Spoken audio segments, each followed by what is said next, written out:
Nekateri starši se zato raje odločijo za zasebno varstvo ali pa, če je to mogoče, malčka zaupajo v varstvo starim staršem. A pa če ne bi dobili, bi mogoče razmišljali o kakšnem zasebnem vrtcu?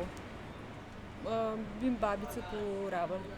Medtem mlade mamice iz Kamnika za vrtec ne skrbi. Ne, nisem dala vloge za vrtec, sem se odločila, da bom 3 leta še doma z malčkom. Kaj je to najbolj za otroka? Po 3 letih pa Razmišljam o enem zasebnem, ki imajo program, ki mi je všeč.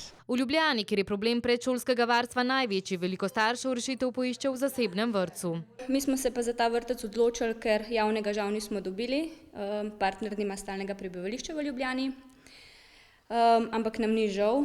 V zasebnem mednarodnem vrtcu Mali svet je cena programa 560 €, a zmotno je mišljenje, da zasebni vrtci nimajo subvencij. Subvencije imamo, kar pomeni, da starši imajo možnost pridobiti določena sredstva strani občin, za drugega otroka pa tudi strani ministrstva. Veliko staršev tega ne ve, zato podatek, da imajo v zasebnih vrtcih še kar nekaj prostih mest, ne preseneča. Starši ne vejo, verjetno ni samo naš vrtec tak, kateri ima še možnost vpisa, sigurno se je še kje kakšen pojavil in najdel. V času gospodarske krize, kjer si starši kljub subvenciji ne morejo privoščiti zasebnega vrtca, pa v obliki zasebnih varstev cveti siva ekonomija.